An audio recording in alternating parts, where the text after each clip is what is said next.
Nice packaging.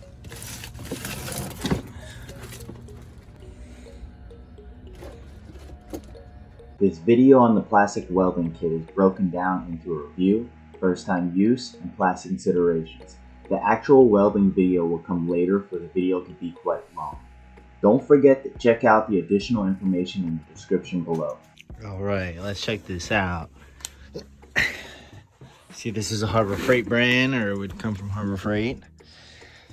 I got this because the one I use at work actually has nitrogen gas fed through it, and when the hot air meets the plastic, the nitrogen pushes away the oxygen and stops the burning process from happening, making the plastic weld a lot stronger. I'm gonna see how this one works. It's pretty cheap for what it is. It's like maybe I don't even remember. I think it's between 80 and like 100 bucks. I'll explain a little bit about the plastic and the rods and stuff of what I use at work. Let's see how this works. It looks very similar to the one made by the urethane supply company that most shops are using right now to fix their bumpers and their plastics. You can even fix like the fairings on the dirt bike and stuff. Try to do this one hand. This. All right, it looks like we just plug it in on one side, and we'll connect our air right on this side. So then hot air will be fed through. So you technically want to use nitrogen gas so you don't burn anything, but you should be able to do a strong, realistic plastic weld if you don't exceed the plastic temperature of whatever plastic you're using. And we're mainly going to use polypropylene. I'll go over exactly how you know that, which plastic that is and all. Right on the underneath there's a dial where we could change our temperature, which is pretty cool. I'm gonna look in the look in this little owner safety instruction thing and tell you probably what the right temperature of the plastic we're using should be melted at to make a good bond. I brought home some plastic from work. I'm gonna weld with that, and then probably bring it back to work and discard it. If you've been getting some useful information out of this video, smash that like button and subscribe. Thank you.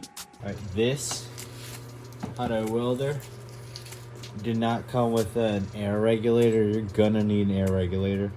You don't want too much air coming out of this plastic welder while you're welding. Screw this on there.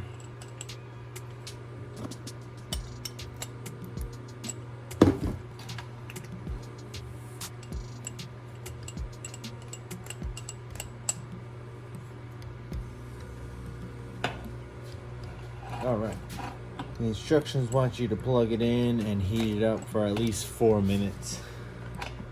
Alright, as soon as you plug it in, you want to put air in right away, because this thing could start a fire by just becoming so hot it just start melting. Alright, see, without any air regulation, there's a lot of, you can hear there's a lot of air pressure. It's already coming out very hot. Let me lower this thing.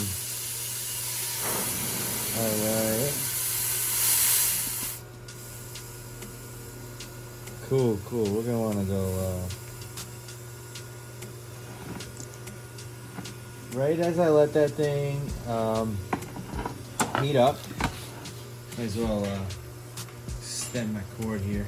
Explain a couple things. I want to have a fire in here. Alright, right before we begin, I want to explain something really quick. We're only going to really be able to weld one kind of plastic with this. We'll try in the future if anything else works, but I know one's going to work for sure. The type of plastic we're going to be welding, it's called polypropylene. You could identify it by looking for its acronym PP. And it's usually with these arrows on both sides to symbolize that this is the kind of plastic that it is made with. This says that it is a PP/PE, which is like a polyethylene. It's another type of plastic with an additional type of additive in it. That's not necessarily what we're worried about. As long as it's like a PP, where it's normally able to be welded. I'm gonna use what is this? A windshield washer bottle as an example. There's nothing really wrong with it. They threw it away because it had some stretch on it. I'm gonna put a hole in it and weld it together. Normally, I would clean this with soap and water and use the plastic cleaner, but I forgot all that.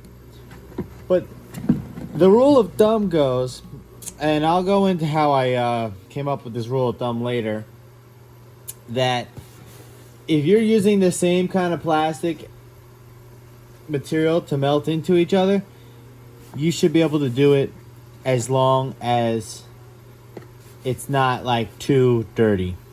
You don't necessarily have to clean it. Now it will come out much stronger if we clean it, but we're gonna try right now if it's not. I'm gonna explain something else really quick. I have several different types of polypropylene rods. They're all polypropylene. They're just different thicknesses, and two of them just so happen to be the color black, in case you're welding a black piece and you don't want to worry about the color difference. I like the white. They're both great. I'll go into why they're the advantages of using either one.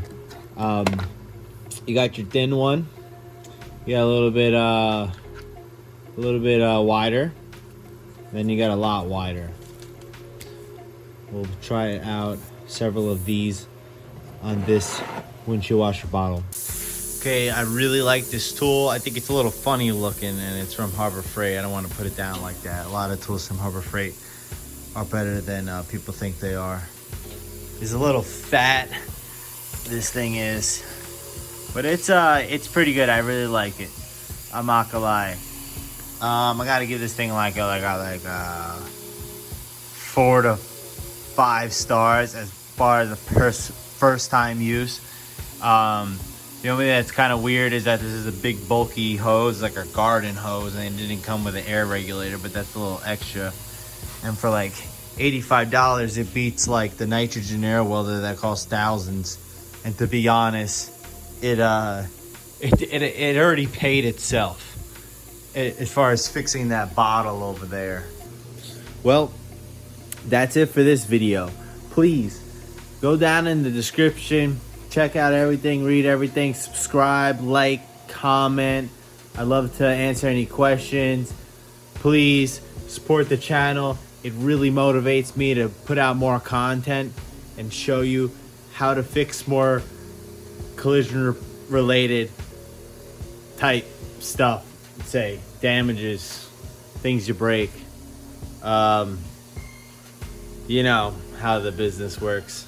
Anything you want to know that breaks in cars.